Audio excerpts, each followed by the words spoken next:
Hi everybody. It was telling me that I didn't have a video source, so that was kind of an exciting thing. Welcome to Facebook Live and Marianne Kilkenny with Women for Living in Community. I'm glad you're here.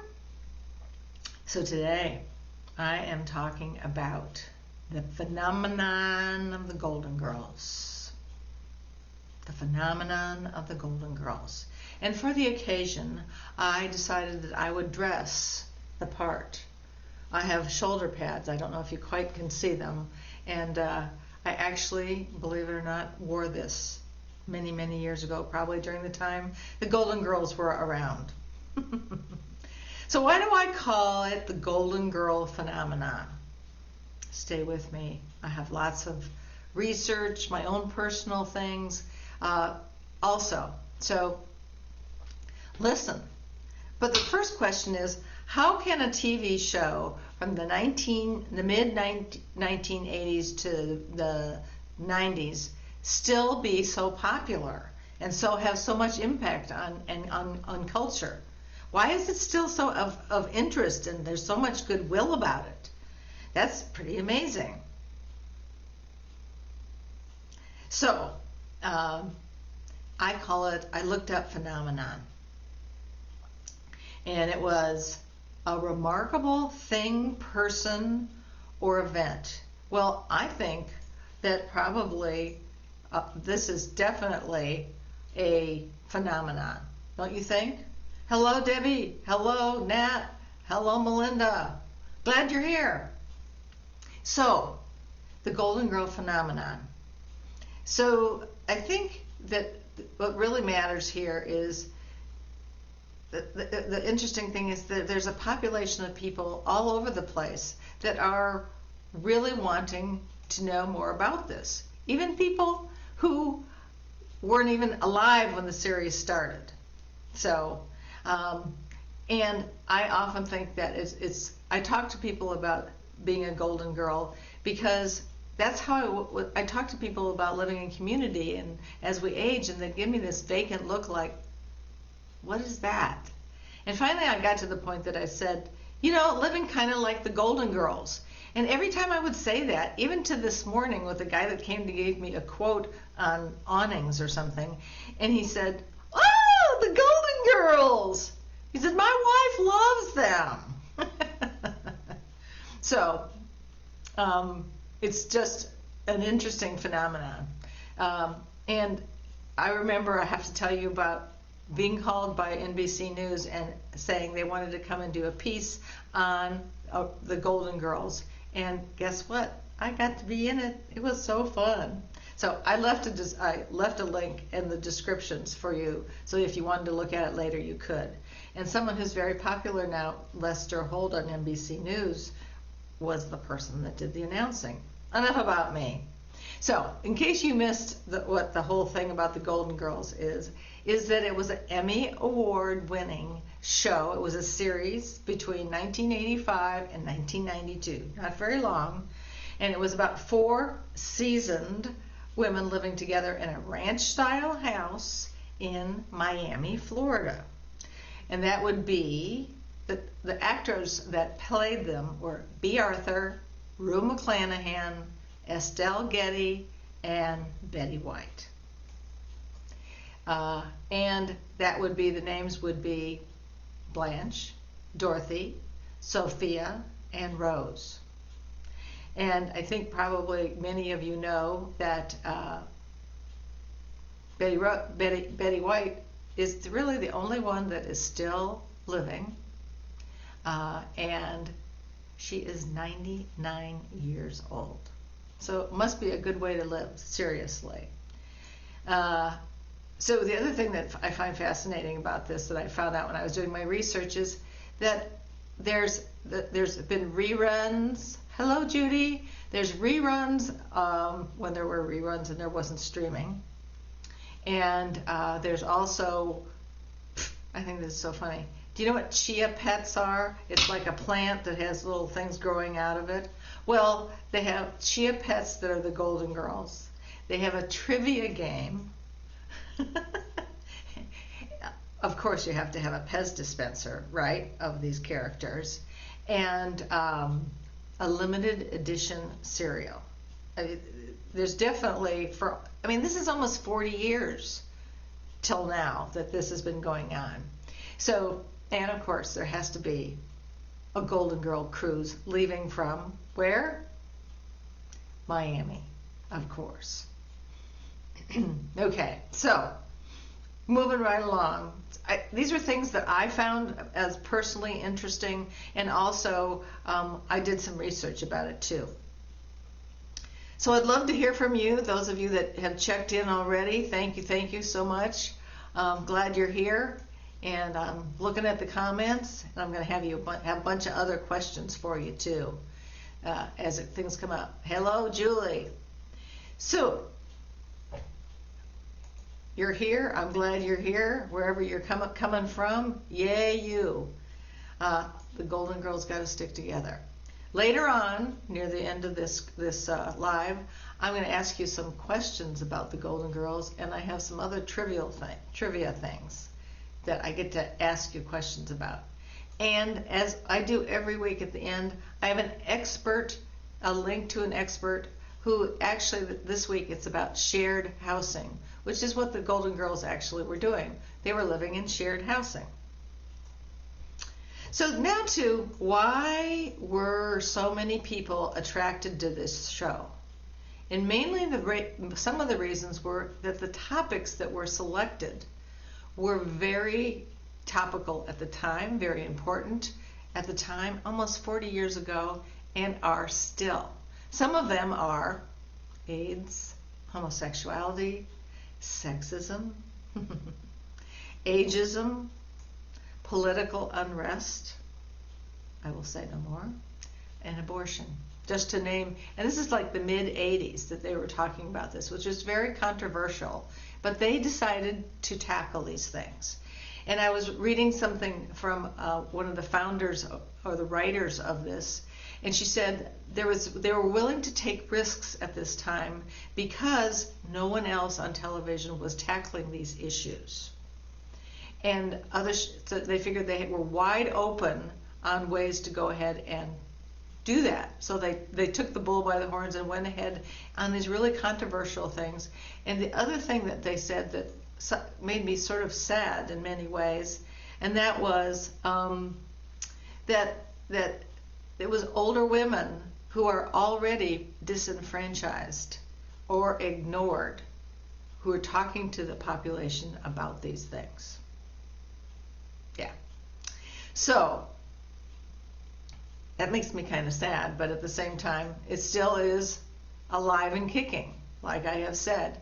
And a lot of the things about this that certainly personally for me, living like the Golden Girls, is about the female friendship involved and the zest for life that all of those women had. I mean, they were full of life all the time, and they had a good time, and there was a certain amount of sarcasm and biting humor. Some of the things I try to be better at, but I find pretty funny. And also, then the next thing is, why are so many of us, myself included, saying, I identify with living like the Golden Girls. I want to live like a Golden Girl. And one of the things that came up was that it featured a found family of entirely independent women. A found family of entirely independent women. And the topics that they talked about were things that women who are aging are interested in. And they didn't shy away from this.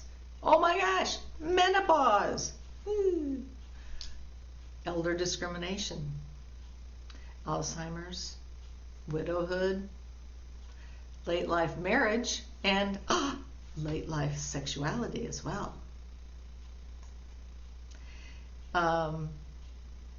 So again, one of the things that I loved about this and that was mentioned often was that there was the heartbeat of the whole thing was it didn't matter what you threw at these women. They got through it together because they were good friends. And of course, they had a slice of cheesecake to go with it. Again, the humor. Hi Nancy and Debbie. Oh, and Debbie's saying there was a Golden Girl episode that told the story of how they met. Yeah, and I'm wondering if it's the same thing that I found out in my research. So I'm also curious because the characters themselves also that were portrayed were very, very different from each other. So I'm curious. There was Blanche. There's Blanche, who was the siren, the Southern Belle, who always had a man on her arm. There was Dorothy, who was sort of the stern and was portrayed by B. Arthur, who was a very tall, imposing woman. And Rose, who was Betty White, and who was kind of the dingbat of the group. And Sophia was sort of the old lady, although she was the youngest of all of them at the time, through the whole thing. I mean, she was the youngest of all of them, but portrayed the oldest. And she was Dorothy's mom. And she was sort of stern and sort of, I always thought she had very few filters and kind of said whatever came into her head. Yeah, so Dorothy was, thanks Nancy, was the daughter of Sophia. So tell me in the comments, if you would, who do you identify with? Are you Blanche? Are you Dorothy? Are you Sophia? Or are you Rose? Yeah, I'm waiting for you. So while you think about who you are, or the feed is a little slow, and that is my experience. I mentioned that I had been on NBC News and interviewed, and the guy they came to our house. I was standing in my bedroom, believe it or not, and this guy said to me, who was interviewing me, said, "So, Marianne, which one of the Golden Girls are you?" And I don't know, why I said this is, who knows. Lots of people want to be Blanche. And I said, Blanche. And he said, Blanche Devereaux. Mm-hmm. So, and to this day, I would certainly have said something different. So I am glad to hear from all of you to see, let's see. We got Dorothy. We have mostly Dorothy because I don't ever go out. Oh, there's that. Oh, I like Porter Ann.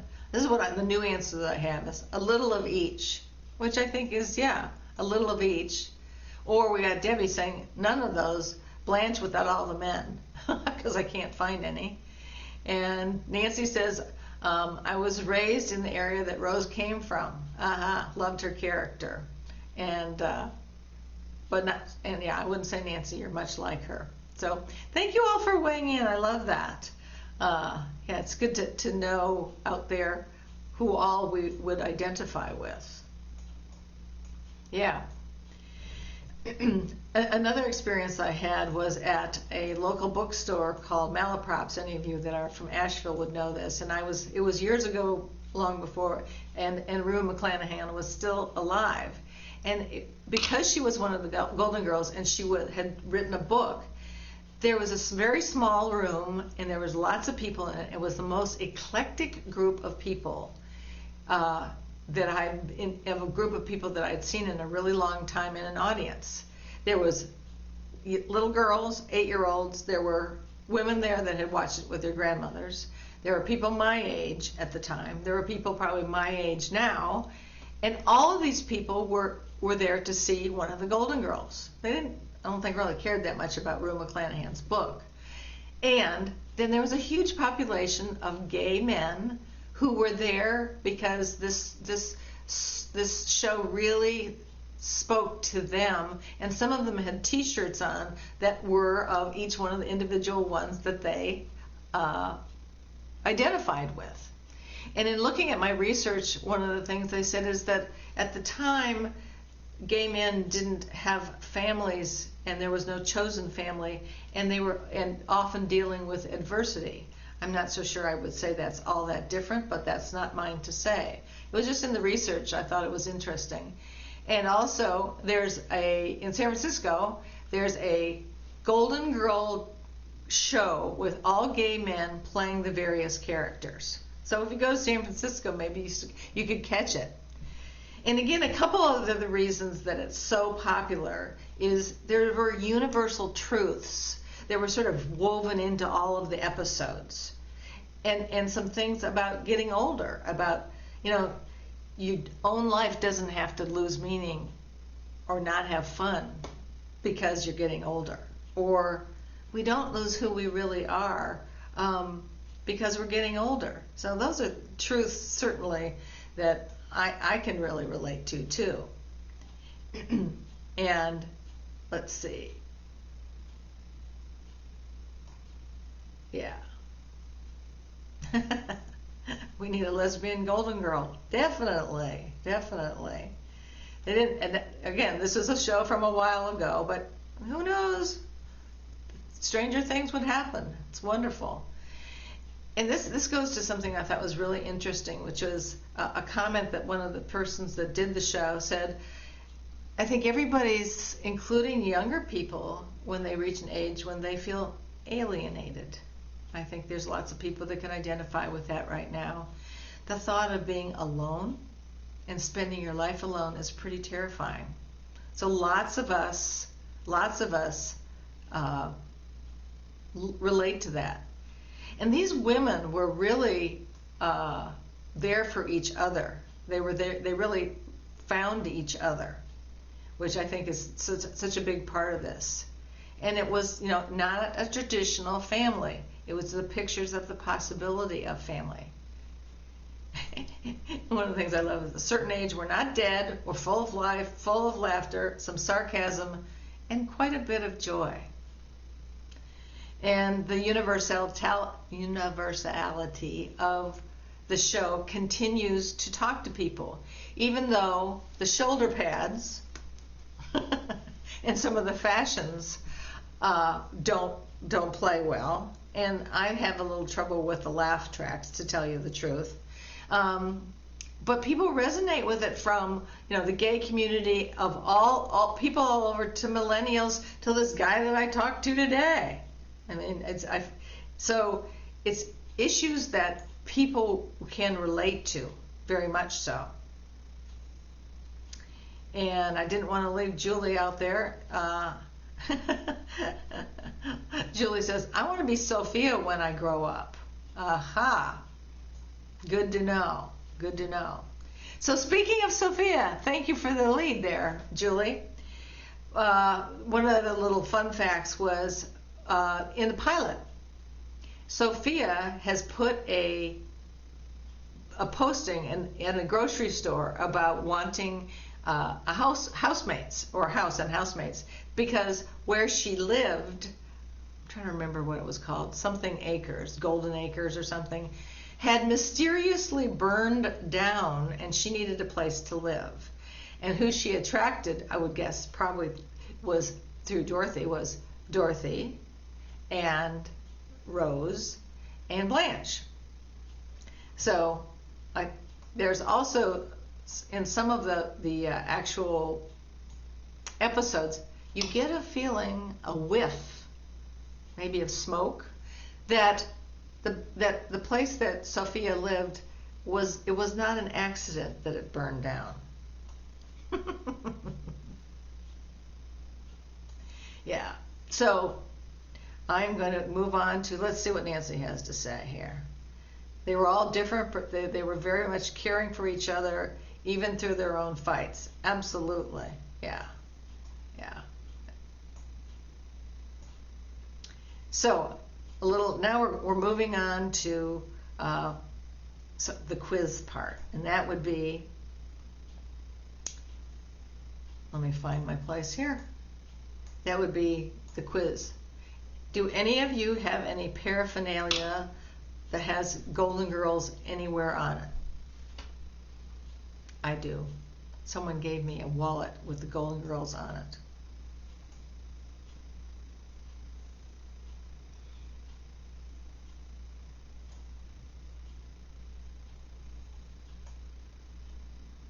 Ah, Shady Pines. Thank you, Nat. See, we have some real experts here. Shady Pines is the name of the nursing home that Sophia escaped from. Yeah. Yeah, then there's the song, Thank You for Being a Friend. Great theme song.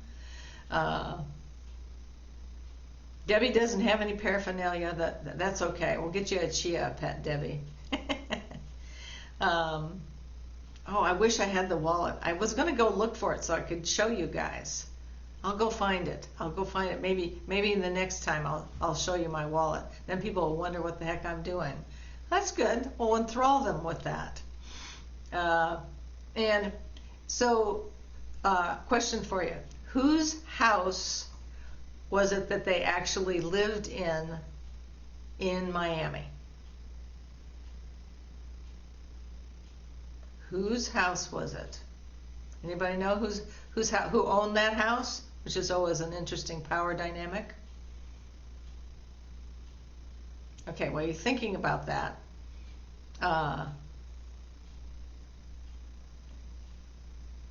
what did Dorothy threaten Sophia with when she was misbehaving? Yeah. Yes. Nat said it was, and Judy did too. It was Blanche's house, right? No, yes, it was Blanche's house that she owned, right? And Jerry, thank you. Yeah.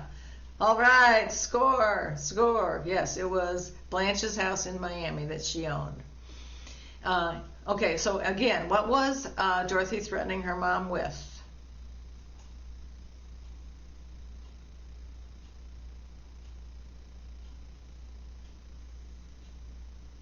Yeah. Okay. Okay, Nancy. Yeah, it's Blanche's house. So I'm going to move on because it was the video, the comments are slow, but Dorothy threatens her mother that she's going to send her back to Shady Pines or some other equivalent horrible place that none of us want to go to. So, yeah, going back to the nursing home, right, Debbie? Yeah. It was Blanche's house that they lived in. So here's a few quotes for you, and I'm going to ask you who said, there's a few of them, no matter how bad things get, remember these sage words. You're old, you sag, get over it. Who does that sound like, ladies?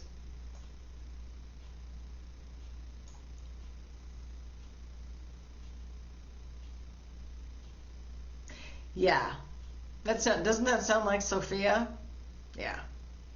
And this one I find extremely funny.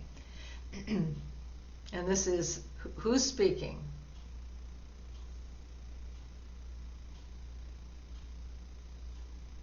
Yeah, Sophia, definitely. So here's somebody. You all got it right, Sophia. Woohoo! Yeah. I just gotta wait for you guys for the feed to go fast, do a little bit faster. I know you're all faster than that. So this is the quote. Dorothy, was Sophia naked just now, or does her dress really need ironing? Who might have said that?